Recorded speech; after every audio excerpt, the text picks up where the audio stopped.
Hi friends, ఇంకొక కొత్త horror స్టోరీతో మీ ముందుకు వచ్చేసాను. ఈ స్టోరీ చాలా ఇంట్రెస్టింగ్ గా ఉంటుంది. సో వీడియో మొత్తం చూసి మీకు నచ్చితే వీడియోని లైక్ చేసి మా ఛానల్ని సబ్స్క్రైబ్ చేసుకొని పక్కనున్న బెల్ సింబల్ యాక్టివేట్ చేసుకోండి. ఇక లేట్ చేయకుండా స్టోరీలోకి వెళ్ళిపోదాం. విశాఖపట్నం నుంచి ఒక 100 కిలోమీటర్ల దూరంలో వెంకీ వాళ్ళ ఇల్లు కన్స్ట్రక్షన్ అవుతుంది అని ఆ ఏరియాలోనే ఒక ఇల్లు చూసుకుంటూ వస్తున్నాడు. ఆ ఏరియా కొంచెం ఊరి నుంచి దూరంగా ఉంటుంది. వెంకీ అదృష్టం కొద్దీ వాళ్ళ ఇంటి సైడ్కి దగ్గరలోనే ఇంకో ఇల్లు కనిపించింది. ఆ ఇంటికి వెళ్ళి చూశాడు. 2 పోర్షన్స్ ఉన్నాయి. ఒక పోర్షన్లో ఓనర్స్ ఉంటున్నారు, ఇంకో పోర్షన్ రెంట్కి ఇవ్వటానికి అని ఉంచారు. వెంకట్ ఆ ఇంటికి వెళ్ళి ఓనర్స్ ఉన్న ఇంటి డోర్ తలుపు కొట్టాడు. డోర్ తెరిచి ఇంటి ఓనర్ చూశారు. ఎవరు బాబు అని అడగ్గా, నా పేరు వెంకీ అండి, ఈ దగ్గరలోనే మేము సైట్ తీసుకొని ఇల్లు కట్టిస్తున్నాం. పక్కిల్లు ఖాళీగా ఉందేమో రెంట్కి అడుగుదామని వచ్చాను అని అన్నాడు. ఓ సరే సరే, ఆ ఇల్లు ఖాళీగానే ఉంది, ఒకసారి లోపలికి వెళ్ళి చూద్దు కానీ పద అని మళ్ళీ లోపలికి వెళ్ళి పక్క ఇంటి కీస్ తెచ్చాడు ఆ ఓనర్. లోపల ఒక హాల్, కిచెన్, ఒక బెడ్రూమ్, అటాచ్డ్ బాత్రూమ్ ఉన్నాయి. ఇది చాలు అనుకున్నాడు వెంకీ. బాబు, దీని రెంట్ 5,000 రూపాయలు అని ఓనర్ అన్నాడు. వెంకీ బాగా ఆలోచించాడు. ఇక్కడుంటే సైట్ దగ్గరికి త్వరగా వెళ్ళొచ్చు, మెటీరియల్స్ వాటి కోసం భయం లేకుండా ఉండొచ్చు అని అనుకున్నాడు. సరే అండి, రేపు సామాన్లు పట్టుకుని వచ్చేస్తా అని వెంకీ అన్నాడు. ఎవరెవరుంటారు బాబు అని ఓనర్ అడగ్గా, ప్రస్తుతానికి నేను ఒక్కనే ఉంటానండి, అప్పుడప్పుడు మా పేరెంట్స్ వస్తూ ఉంటారు అని చెప్పాడు. సరే బాబు, మేము కూడా ఎక్కువ ఉండం, నేను జాబ్, మా ఆవిడ కూడా జాబే, కాబట్టి ఫ్రైడే వచ్చి సండే వెళ్ళిపోతూ ఉంటాం. ఇక్కడికి అప్పుడప్పుడు పనులుండి వస్తూ ఉంటాం, ఎలాగో వస్తాం కదా అని ఈ ఇల్లు కట్టించుకున్నాం అని అలా వాళ్ళ గురించి చెప్తూ ఉన్నాడు. వెంకీ మాత్రం ఎప్పుడు వెళ్దామా అన్నట్టు అలా ఉండిపోయాడు. కానీ చివరిలో అతను, బాబు నువ్వు ఎక్కడికైనా వెళ్ళు, ఎప్పుడైనా తిరిగిరా, కానీ ఆ చివర మామిడి చెట్టు దగ్గరికి మాత్రం రాత్రిపూట వెళ్ళకు అని ఆ ఓనర్ అన్నాడు. వెంకీ ఆశ్చర్యంగా ఎందుకు అని అడిగాడు. అందుకు ఆ ఓనర్, ఊర్లో వారు చెప్పారు బాబు, చాలా ఏళ్ల క్రితం ఒక అమ్మాయి ఆ మామిడి చెట్టు కింద ఆత్మహత్య చేసుకుందంట. అప్పటికి ఈ ఏరియాకి ఎవరూ వచ్చేవారు కాదు, కాబట్టి ఆ అమ్మాయి ఇక్కడ చనిపోయిందని ఎవరికీ తెలియలేదు. 3 రోజులు ఆ అమ్మాయి కోసం వెతికి ఇక్కడికొచ్చి చూస్తే కుళ్ళిపోయి కనిపించింది. అప్పుడు ఆ చెట్టు కిందే పాతి పెట్టేశారు. అప్పటి నుంచి అక్కడ రాత్రుళ్ళు ఆ అమ్మాయి ఆత్మ తిరుగుతూ ఉంటుంది అంటుంటారు అని ఆ ఇంటి ఓనర్ చెప్పాడు. వెంకీ సరే అని చెప్పి అడ్వాన్స్ ఇచ్చేసి వెళ్ళిపోయాడు. మరుసటి రోజు సామాన్లు కొన్ని పట్టుకొని ఆ ఇంటికి వచ్చాడు. అన్నీ సర్దేసి కొంచెం సేపు పడుకొని వంట చేసుకుని తినేసి సైట్ దగ్గరికి వెళ్ళాడు. అలా ఒక వారం గడిచిపోయింది. ఎప్పుడు ఇంటికొచ్చినా ఆ మామిడి చెట్టు వైపు తన కళ్ళు ఆటోమేటిక్గా వెళ్ళిపోతూనే ఉండేవి. ఊర్లో వాళ్ళు చెప్పినట్టు అక్కడ ఏదైనా ఉందా అని అవే ఆలోచనలు.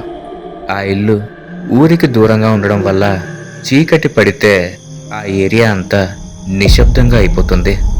ఒక పౌర్ణమి రాత్రి వెంకీ మధ్యాహ్నం ఎక్కువసేపు పడుకునేసరికి రాత్రి సరిగా నిద్ర పట్టట్లేదు. ఓనర్స్ కూడా వాళ్ళ ఊరు వెళ్ళిపోయారు. ఆ ఏరియాలో ఉన్నది ఇప్పుడు వెంకీ ఒక్కడే. తనకి మళ్ళీ అదే ఆలోచనలు మొదలయ్యాయి. ఆ చెట్టు దగ్గర ఏముంది అలా ఆలోచిస్తూ ఉంటే బయట కుక్కలు అరుస్తున్నట్టు వినిపించింది. ఇంతలో కరెంటు పోయింది. లోపలే ఉండేసరికి ఉక్క పట్టేస్తోంది అని బయటకొచ్చాడు వెంకీ. బయట వెన్నెల వెలుగు, ఏదో టార్చ్ వేసినట్టు మొత్తం అంతా క్లియర్గా కనిపిస్తోంది. అలా చుట్టూ చూస్తూ ఆ మామిడి చెట్ల వైపు చూశాడు. కొంచెం ఏదో తేడాగా అనిపించింది. పెద్దగా గాలి రాకపోయినా తను ఉన్న ఇంటి పక్కన ఉన్న చెట్లు ఏవీ ఊగట్లేదు. కానీ ఆ మామిడి చెట్టు ఏదో తుఫాను గాలికి ఊగినట్టు ఊగుతోంది. అది చూడగానే కొంచెం భయం వేసింది. అలా దాని వైపు చూస్తూ ఉండగా ఆ చెట్టు కింద భాగంలో ఏదో మెరుస్తున్నట్టు కనిపించింది. వెంకీకి ఏమై ఉంటుంది అన్న ఆసక్తి వచ్చింది. అప్పటిదాకా ఉన్న భయం పోయి ఇంట్రెస్ట్ వచ్చింది. తన చేతిలో ఉన్న ఫోన్ పట్టుకొని టార్చ్ ఆన్ చేసి ఆ చెట్టు దగ్గరికి వెళ్ళాడు. ఆ చెట్టుకి వెంకీ దగ్గర అవుతున్న కొద్దీ దాని కింద మెరవటం తగ్గుతూ పోతోంది. దాని దగ్గరికి వెళ్ళేసరికి ఒక్కసారి గుండె ఆగినట్టు అనిపించింది. అక్కడ ఒక సమాధి కనిపించింది. కానీ వెంకీకి అంతలా భయపడడానికి కారణం ఆ సమాధి మీద ఏదో విగ్గు పెట్టినట్టు జుట్టు కనిపించింది. వెంకీ ఇంకా భయంతో అక్కడి నుంచి ఇంటికి పరిగెత్తుకుంటూ వెళ్ళిపోయాడు. అదృష్టం కొద్దీ కరెంటు కూడా అప్పుడే వచ్చింది. వెంకీ వెంటనే లైట్స్ అన్నీ ఆన్ చేసి బెడ్రూమ్లోకి వెళ్ళి దుప్పటి కప్పుకొని అలా చూస్తూ ఉన్నాడు. నిద్రపోదామంటే నిద్ర పట్టట్లేదు. కళ్ళు మూస్తే ఆ సమాధి గుర్తొస్తోంది. కాసేపటికి ఎలాగోలాగా నిద్రపోయాడు. ప్రొద్దున డోరు సౌండ్కి నిద్ర లేచాడు. ఎవరా అని వెళ్ళి చూస్తే వాళ్ళ ఇల్లు కడుతున్న మేస్త్రి. ఏంటి మేస్త్రి గారు అని వెంకీ అడగ్గా, మేము ఒక వారం మా ఇంటికి వెళ్ళి వస్తాం బాబు, మీ అమ్మగారికి చెప్పాం అని మేస్త్రి అన్నాడు. సరే వెళ్ళండి అని చెప్పి మళ్ళీ డోర్ మూసేసి హాల్లో పడుకున్నాడు వెంకీ. కళ్ళు మూసేసరికి మళ్ళీ అది గుర్తొచ్చింది. అవును, అది కల నిజమా అని అనుకుంటూ డోర్ తీసి చూశాడు. ఆ చెట్టు నార్మల్గానే ఉంది. ఇప్పుడు వెళ్ళి ఒకసారి చూసి వద్దామని వెళ్ళాడు. అక్కడ నిజంగానే ఒక సమాధి ఉంది. కానీ దాని మీద ఏ జుట్టు లేదు. బహుశా దేన్నో చూసి అలా ఊహించుకుని ఉండి ఉంటాను అని అనుకొని మళ్ళీ ఇంటికి వెళ్ళిపోయాడు. పగలంతా ఏవో బయట పనులు చేసుకుని ఇంటికి వచ్చాడు. రాత్రి 11:30 అవుతోంది. హాల్లో పడుకొని మొబైల్లో ఏదో మూవీ చూసుకుంటూ ఉన్నాడు వెంకీ. ఇంతలో బయట ఏదో అలికిడైంది. మూవీ పాస్లో పెట్టి ఏంటా అని వింటున్నాడు. బయట ఎవరో నవ్వుతూ మాట్లాడుతున్నట్లు వినిపిస్తోంది. కాళ్ల పట్టీల సౌండ్ స్పష్టంగా వినిపిస్తోంది. పక్కింటి వాళ్ళు వచ్చారేమో అనుకున్నాడు. కానీ డౌట్ వచ్చి టైం చూశాడు. అప్పటికి రాత్రి 11:35. ఈ టైంలో వచ్చారేంటి? వచ్చినా కూడా బైక్ సౌండ్ కూడా రాలేదు. బయట ఏం మాట్లాడుకుంటున్నారు అని అలా వింటున్నాడు. వాళ్ళేం మాట్లాడుకుంటున్నారో అర్థం కావట్లేదు. ఎంతసేపు అయినా గేటు సౌండ్ రావట్లేదు. లాక్ తీసిన సౌండ్ కూడా రావట్లేదు. కిటికీ నుంచి చూద్దామని చూశాడు.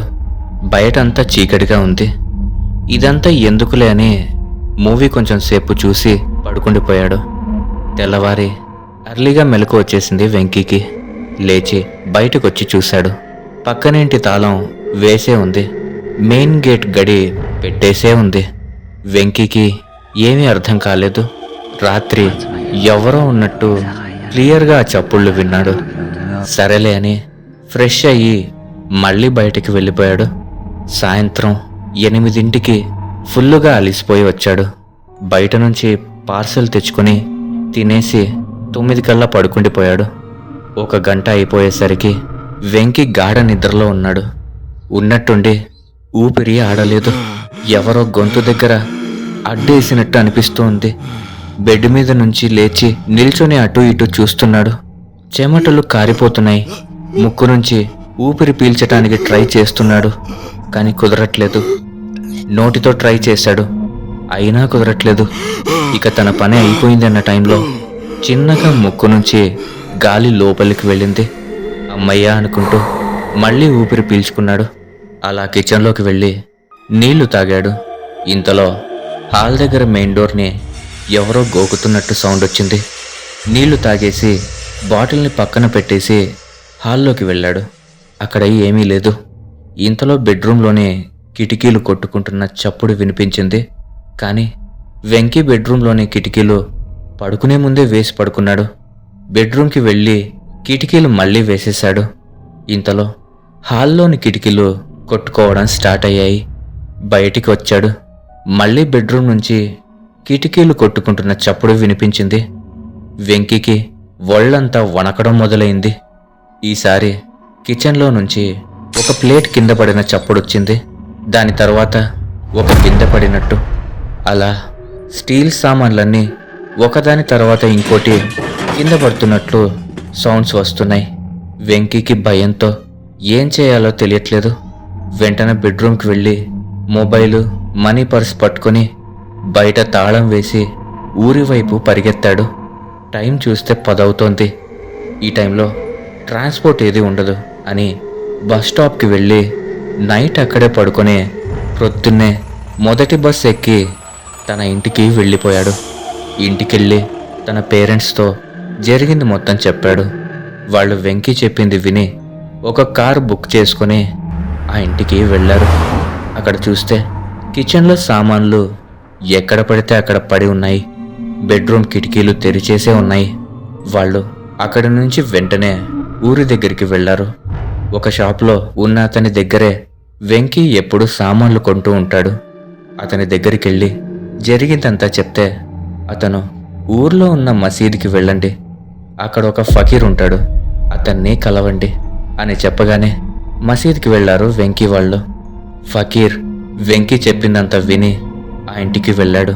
అక్కడంతా చూసి ధూపం వేసి హాల్, కిచెన్, బెడ్రూమ్లో ఒక్కో నిమ్మకాయ ఉంచి బయటికొచ్చాడు.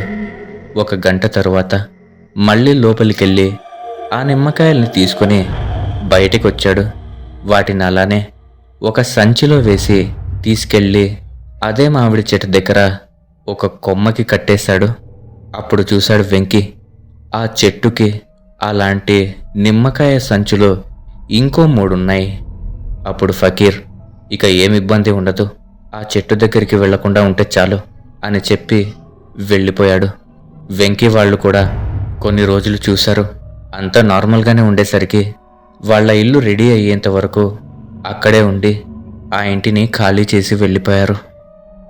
ఓకే ఫ్రెండ్స్, ఈ స్టోరీ కనుక మీకు నచ్చినట్లయితే ఖచ్చితంగా ఈ వీడియోని ఒక లైక్ చేసి మీ అభిప్రాయాలను కామెంట్ చేసి మీ స్నేహితులు మరియు బంధువులతో షేర్ చేసుకోండి. అలాగే మా ఛానల్ని సబ్స్క్రైబ్ చేసుకొని పక్కనున్న బెల్ సింబల్ని యాక్టివేట్ చేసుకోండి. Thanks for watching.